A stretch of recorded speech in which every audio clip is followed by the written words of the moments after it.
పిల్లలైనా, భార్య అయినా, భర్త అయినా, తల్లి అయినా, తండ్రి అయినా, ఏదైనా ఏం ఆశించాలంటే వాళ్ళ నటన వాళ్ళు బాగా చేసేయాలి. మన నటన మనం చేసి త్వరలో క్లోజప్. దానికి సిద్ధంగా ఉండాలి. మరణానికి సిద్ధంగా ఉన్నవాడే జీవితం అంతా ఆనందంగా ఉంటాడు. మరణానికి భయపడేవాడు ప్రతిరోజు భయపడుతూనే ఉంటాడు. భయం లేని మరణం కంటే మరణం లేని భయమే దారుణమైంది. మరణం లేని భయం మనకు అక్కర్లా, భయం లేని మరణమే కావాలి.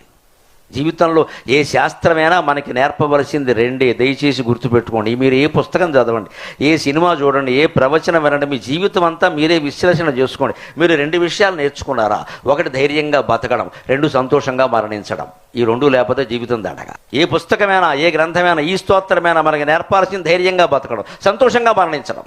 సంతోషంగా మరణించడం, మరణం అంత సంతోషం ఇంకోట్లేదు. మనిషికి భగవంతుడు ఇచ్చిన వరం ఏదైనా ఉంటే మరణమే. ఈ చెత్త అంతా వదిలిపోవడం ఎంత గొప్ప విషయం అండి. ఎంత వదిలించుకుందామన్నా వదలదే, ఇంకా ఇంకా బంక పూసేసుకుంటూ ఉంటుంది.